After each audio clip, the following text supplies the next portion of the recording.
ყოველ პარასკევს 17 საათზე თქვენ გელით ქართული ისტორიული მეხსიერების იმ სიღრმეებში მოგზაურობა, ჯერაც რომ ფეხი არავის დაუდგამს. განხილული იქნება ყველა ის საჭირბოროტო საკითხი, უხსოვარი დროიდან დღემდე რომ დამოკლეს מחვილივით კიდია ჩვენი ქვეყნის თავზე. ცენტრალური ადგილი დაეთმობა კულტურის როლს ქართველთა ცხოვრებაში. ჩვენ დღის სინათლეზე გამოვიტანთ ისეთ ფაქტებს, რომელიც დღემდე ბნელით იყო მოცული. ტარიელ დათიაშვილის საავტორო გადაცემა მესამე ივერია რადიო ძველი ქალაქის ეთერში.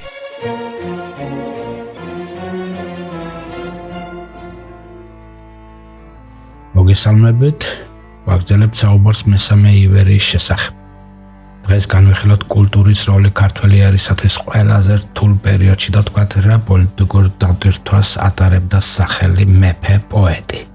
ალბათ დღევანდელი გადაცემა ცოტა ფილოსოფიური გამოვა, მაგრამ სხვა გზა არ არის. საკითხის ჩაღრმავების გარეშე ეპოქის სული გაუგებარი დარჩება. მე სხვა არაფერი შემიძლია, უბრალოდ შევეცდები, რაც შეიძლება მარტივი ადამიანური ენით გამოვთქვა სათქმელი. საკითხს ორ ნაწილად გავყოფთ. დღეს ვისაუბრებთ იმაზე, თუ რა იგულისხმება აქ სიტყვა კულტურაში. საერთოდ მუსულმანური ქვეყნების ალყაში აღმოჩენის შემდეგ განადგურების საფრთხის წინაშე მდგარ საქართველოში დაიწყო პროცესი, რომელსაც მე ვეძახი რელიგიური განზოგადების პერიოდს. წარმოიდგინეთ, ირგვლივ კაცი ქრისტიანი აღარაა, დაეცა კონსტანტინოპოლი, გადაიკეთა საქრისტიანოსკენ მიმავალი ყველა გზა შავი ზღვის სვანეთის ტბად გადაიქცა. ივერიას გარს ატყია ტომები, რომელთაც ერთი სული აქვთ, როდის აქცევენ მის ბაღვენახებს საძოვრებად და როდის მოთხრიან ძირფესვიანად ამ ერთადერთ ქრისტიანულ ქვეყანას, რომელსაც გადარჩენის ერთადერთი შანსი აქვს, გამაჰმადიანება. მაგრამ ივერია კულტურული ქვეყანაა, დიდი ისტორიული მეხსიერებით, რომელიც სავსეა ქრისტეს სახელით წარმოებული ომებით, თავდადებით, გმირობებით, ამ გმირული პათეტიკით და სევდითაა გაშენთილი მისი ლეგენდები, სიმღერები, ცეკვები, დღესასწაულები, ღვინოსაც კი იესოს სურნელი აზდის. ეს ყველაფერი ივერიელებს უყვართ და ამით ამაყობენ. ამიტომ ისინი ამ ყველაფრისთვის, რა თქმა უნდა, ბოლომდე იბრძოლებენ, მიუხედავად იმისა, რომ ძალთა თანაფარდობა კატასტროფულად უთანასწოროა. ქართველებს უჭირდათ ურიცხ მტერთან გამკლავება, მათთვის აღარ ჰქონდა გადამწყვეტი მნიშვნელობა, რომელიც ქრისტიანობა შეუერთებოდნენ, თავარი იყო დარჩენილიყვნენ ქრისტიანებად. შედეგად მნიშვნელოვანი გახდა არა მართლმადიდებლობა კონკრეტულად, არამედ ქრისტიანობა ზოგადად. და ეს ბუნებრივიც არ, როდესაც არ იცი ხვალინდელი დღე გათენდება თუ არა, ხომ მოაზრობა მომავალი დღის ამინდზე კამათი. ხომ თანახმა იქნებით ნებისმიერ ამინდზე ოღონდ გათენდეს. ისეთ დღეში იყო ქვეყანა მარჯვნიდან მარცხნივ გადაიწერდა, პირჯვარ თუ მარცხნიდან მარჯვნივ აარჩიოდა. საერთოდაც რელიგიის განზოგადება ივერიელისთვის არ იყო სიახლე. ის ამას მეტნაკლებად ყოველთვის აკეთებდა. იქამდე ვიდრე რუსეთი არ მოიტანდა საქართველოში საკუთარ მესიანისტურ მართლმადიდებლობას. რუსეთში ეკლესია იმპერიის იარაღს წარმოადგენდა, რომელიც ორიენტირებული იყო პოლიტიკურ სამიზნეებზე. რუსეთი კი გლობალური იმპერია გახდა, მსოფლიოს გადანაწილებაში იღებდა მონაწილეობას ევროპის უდიდეს იმპერიებთან კონკურენციაში. 18 საუკუნის ბოლოს რუსეთს გაუჩნდა ამბიციური გეგმები. უნდა გაბატონებულიყო კავკასიაში, აქედან დაემორჩილებინა ირანი და გაჭრილიყო ინდოეთისკენ. დასავლეთში კი გაეთავისუფლებინა ბალკანეთი და ბოლოს ორი მხრიდან შეეტია და აეღო კონსტანტინოპოლი. მოკლედ მსოფლიო იმპერიად გახდომა უნდოდა, რაც აშფოთებდა დიდ საზღვაო იმპერიებს, ბრიტანეთს და საფრანგეთს. ისინი ყველანაირად ცდილობდნენ შეეჩერებინათ რუსეთის წინსვლა. შესაბამისად პოლიტიკურ სამიზნეებზე ორიენტირებული რუსული მართლმადიდებლობაც მიზანმიმართულად იყო დაპირისპირებული ევროპულ სულიერ გავლენებთან და კერძოდ კათოლიციზმთან. ეს იარაღი განსაკუთრებით აგრესიული იყო მართლმადიდებლურ სამყაროში, სადაც ის ბიზანტიის მემკვიდრედ ასახებდა თავს და მკაცად ჰქონდა შემოსაზღვრული საკუთარი რწმენის განსხვავებულობა და აღმატებულობა. ქართულ მართლმადიდებლობას კი ესაზღვრები არ გააჩნდა, მას არასოდეს შემოუღობავს მავთულ ხლარტებით საკუთარი რწმენა.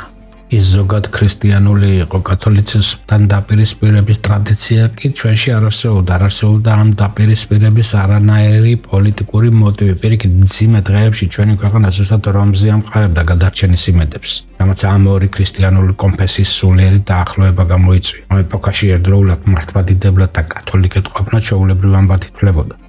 ამ ცნაურ მოვლენას ჩვენ აუცილებლად შევეხებით ერთ-ერთ გადაცემაში. ერთი სიტყვით მესამე ივერია იყო არა მართლმადიდებლური, არამედ ქრისტიანული ქვეყანა.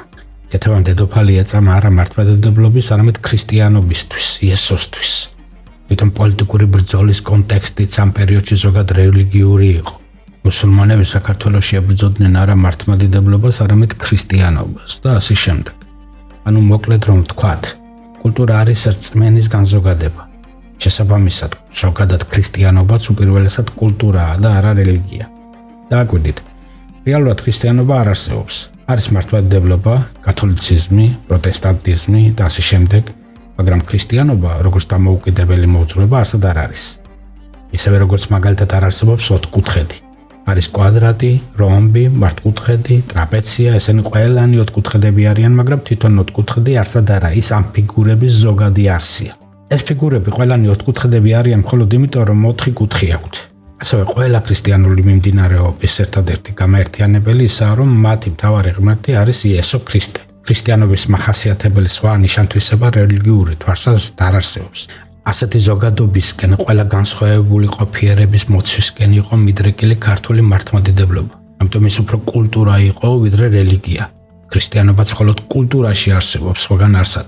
კულტურაა ის ადგილი, სადაც ქრისტიანობა აღწევს თავის ზოგად გამოხატულებას, თავის ზოგად ადამიანურ დანიშნულებას. იქ, სადაც ღმერთი ყველასთვის ერთნაირად ღმერთია, სადაც ღმერთს ყველა ერთნაირად უყვარს და ყველაზე ერთნაირად ზრუნავს, უკვე კულტურაა. ხოლო ღმერთი, რომელიც ზოგიერთ ადამიანზე ზრუნავს და ამ ადამიანებს ეხმარება გაანადგუროს გარკვეული ნიშნებით მისგან განსხვავებული სხვა ადამიანები, თუნდაც თავდაცვის მიზნით, რელიგია. კულტურა ყოველთვის ისწრაფვის განზოგადებისკენ და ისეთი პრინციპის პოვნისკენ, რომელიც ყველა ადამიანზე ერთნაირად იქნება მორგებული.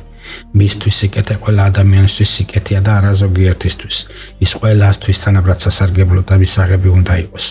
მართლმადიდებლობა ბიზანტიაშიც და საქართველოშიც ყოველთვის იყო მიდრეკილი ამ ზოგადობისკენ, საზღვრების წაშლისკენ და რუსთველის ჰუმანიზმით ზუსტად ამ განზოგადებულ ყველა ადამიანისთვის საერთო ღმერთის რწმენაში ჩაისახა, რასაც ის ეძახის სიბრძნეს. საერთოდ მართლმადიდებლობა ელინიზმის ხანისულისკვეთებას ატარებს.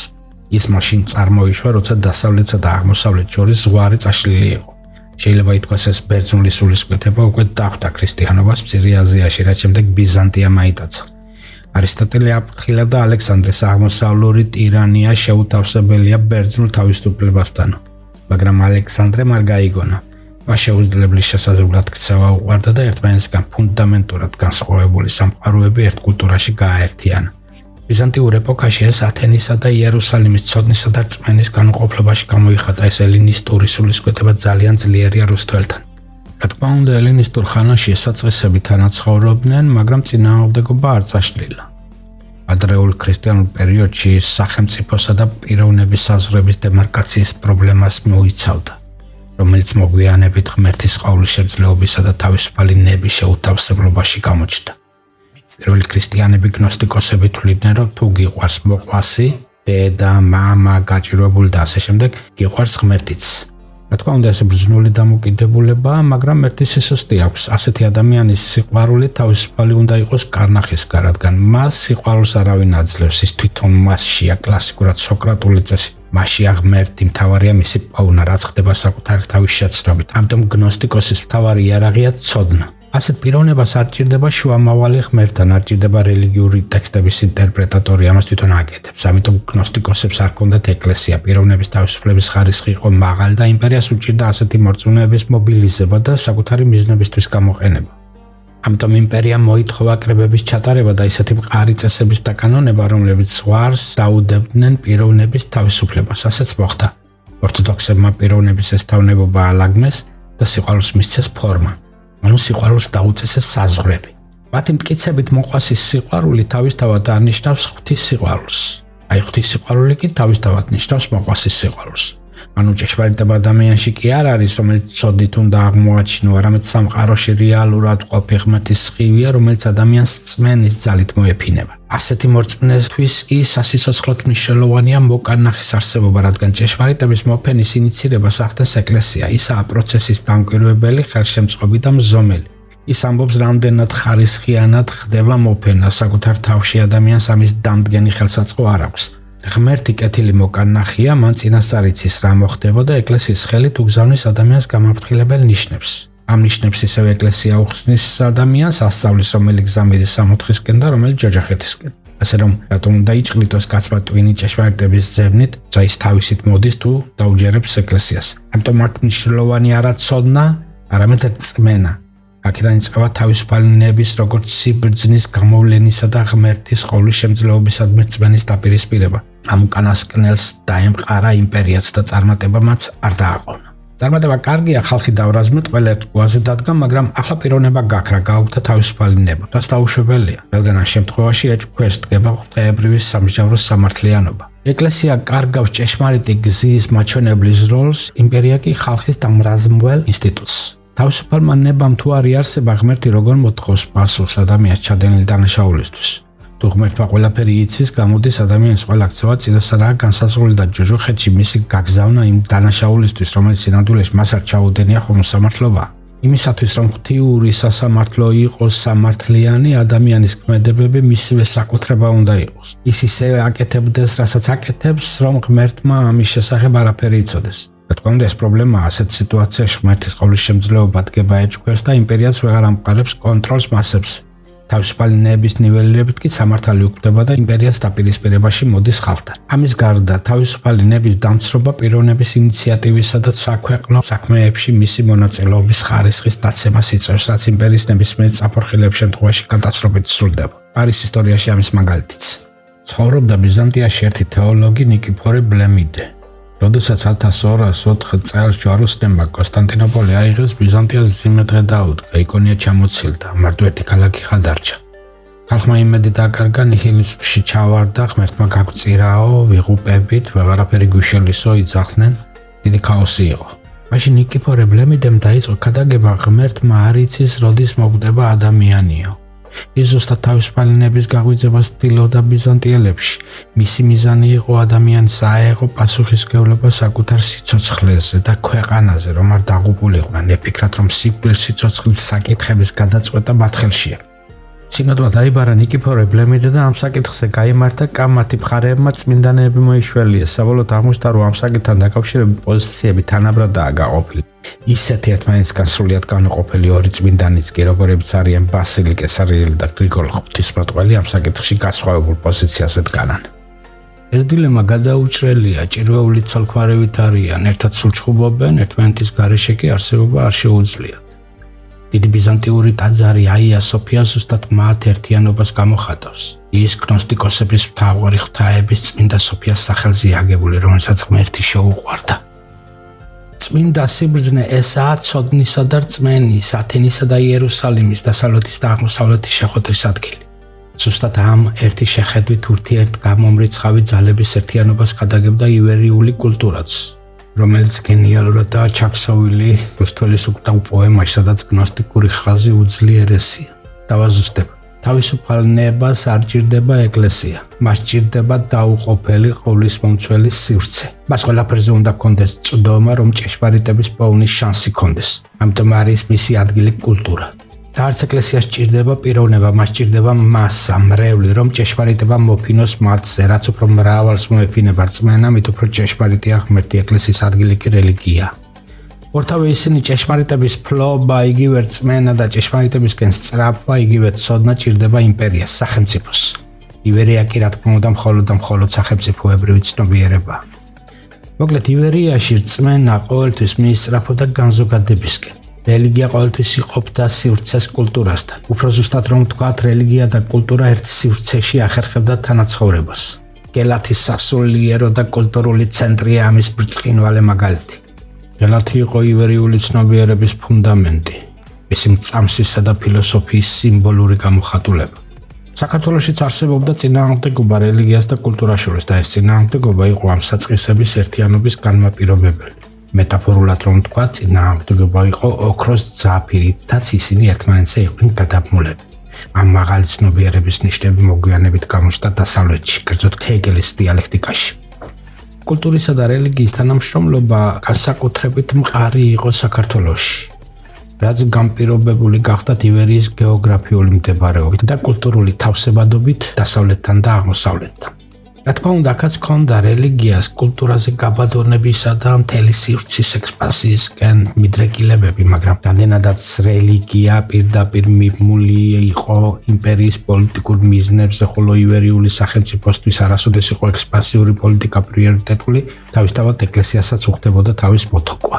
საერთოდ ღმერთის ყოვლისშემძლეობისადმი რწმენის სიძლიერე სინქრონულად იკლებს და იმატებს იმპერიის ძლიერების მატებასთან და კლებასთან ერთად. ეს კლასიკაა. ყოველთვის რაც უფრო ძლიერია იმპერია, მით უფრო ძლიერია სახელმწიფოს მხრიდან დიქტატი ეკლესიაზე. ანუ მით უფრო წარმატებით ახერხებს ის ეკლესიის მართვას და შესაბამისად მით უფრო ძლიერია მორალური კონტროლი პიროვნებას. ხოლო იმპერიის დასუსტება მაღლა სწევს თავისუფალი ნების ხარისხს. მაგალითად ბიზანტიის იმპერიის ძლიერების ხანაში ეკლესიაც უკიდურესად ორთოდოქსული იყო. ხოლო იმპერიის დასუსტებასთან ერთად ძლიერდებოდა თავისუფალი ნების კონცეფტი. რადგან როდესაც სუსტდებოდა იმპერია, სუსტდებოდა კონტროლიც, მით უფრო ჭირდა მოსახლეობის მობილიზება და იმპერია დამოკიდებული ხდებოდა მოსახლეობის პიროვნების პირად ინიციატივას. ამ დროს დიქტატი ჟღერდა როგორც თხოვნა, რომ პიროვნება საკუთარი ნებით ჩამდგარიყო იმპერიის დამცველთა რიგებში. შეჭურების ჟამს ეს მოხალისეობა ყოველთვის დიდ როლს ასრულებდა იმპერიის ცხოვრებაში. ეს უნივერსალური წესია, რაც თანაბრად მოქმედებდა ბიზანტიაში, საქართველოშიც და რუსეთშიც. საქართველოშიც ჰქონდა მესიანიზმი, ივერიელი მეფე თვლიდა, რომ ის იყო მესიის მახვილი, ქრისტიანობისა და ქრისტიანების დამცველი მსოფლიოში. ეს რა თქმა უნდა იმპერიულობის ნიშანია. ქართული სახელმწიფო მსოფლიო ჟანდარმოთა ცხადებდა თავს.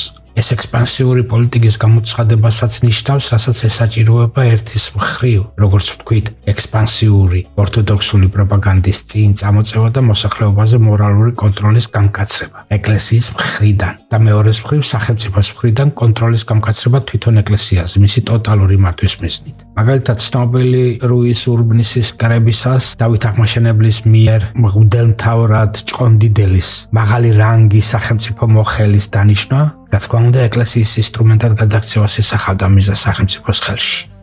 ეს თითქმის იგივეა, რაც პეტრე პირველმა გააკეთა რუსეთში, როცა სპეციალური სახელმწიფო ორგანო ჩაუყენა ეკლესიას სათავეში, რის შემდეგაც გახდა რუსული ეკლესია მესიანისტური და გადაიქცა იდეოლოგიურ პროპაგანდისტულ ინსტრუმენტად სახელმწიფოს ხელში. ივერიაში ეს თავისთავად გამოიწვევდა ეკლესიის მხრიდან კულტურაზე ზეწოლას და საერთო სივრცის დარღვევას. მაგრამ საქმე იმაშია, რომ ივერია არასოდეს ყოფილა ისეთი ძლევამოსილი იმპერია, რომ მეზობელი ხალხების ექსპანსია მოეხდინა.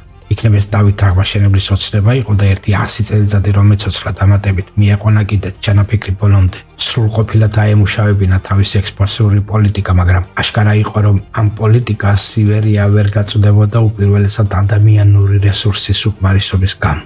თვითონ დავითსაც დიდ კომპრომისებზე წასვლა უხდებოდა არა მარტო მეზობლებთან, თვითონ ივერიის არაქართველ მოსახლეობასთანაც. ეს არ გაღიზიანების პოლიტიკა ნორმა იყო ივერიის მთელი არსებობის მანძილზე. ივერიელები მხოლოდ მაშინ ხდებოდნენ უკომპრომისოები და ზოგჯერ დაუნდობლებიც, როცა უმოქმედობა უკვე სისუსტეზე მიანიშნებდა და სასიკვდილო საფრთხის შეცვალე ხდებოდა. ივერია ყოველთვის უფრთხილდებოდა საკუთარ რესურსებს და ძირითადად მოპოვებული შენარჩუნებაზე იყო ორიენტირებული. მაშინაც კი დროდადრო როცა ექსპანსიური პოლიტიკა აქტუალური ხდებოდა, მაგალითად გიორგი მესამის დროს, ათვისებულ ტერიტორიას ივერია ვერ იერთებდა. უფრთხოდა ბალანსის დარღვევას ქვეყნის შიგნით, ამ მხრივ მას მწარე გამოცდილება ჰქონდა ყივჩაღებთან დაკავშირებით. ხოლო რასაც იერთებდა, იქ ადგილობრივ ძალებს სვამდა მმართველებად, რაც უკმაყოფილებას იწვევდა ქართველ დიდებულებში. ეს უკმაყოფილება ძალიან გაიზარდა თამარ მეფის დროს. ეს ყოველივე თავისთავად ახდენდა გავლენას ივერიელთა სულიერ მდგომარეობაზე და კულტურის ხასიათზე. ის რჩებოდა უფრო მეტად ქრისტიანულ და არა მართლმადიდებულ ქვეყნად დღევანდელი შეზღუდული გაგებით. თუმცა კიდევ ვიმეორებ, ივერიაში მართლმადიდებლობა ძალიან ახლოს იდგა ქრისტიანობასთან, რადგან ის უფრო კულტურა იყო, ვიდრე რელიგია. დღეს ამით დავამთავროთ, მომავალ შეხვედრამდე. ყოველ პარასკევს 17 საათზე თქვენ გელით ქართული ისტორიული მეხსიერების იმ სიღრმეებში მოგზაურობა, ჯერაც რომ ფეხი არავის დაუდგამს. განხილული იქნება ყველა ის საჭირბოროტო საკითხი, უხსოვარი დროიდან დღემდე რომ დამოკლეს מחვილივით კიდია ჩვენი ქვეყნის თავზე. ცენტრალური ადგილი დაეთმობა კულტურის როლს ქართველთა ცხოვრებაში. ჩვენ დღის სინათლეზე გამოვიტანთ ისეთ ფაქტებს, რომელიც დღემდე ბნელით იყო მოცული. ტარიელ დათიაშვილის საავტორო გადაცემა მესამე ივერია, რადიო ძველი ქალაქის ეთერში.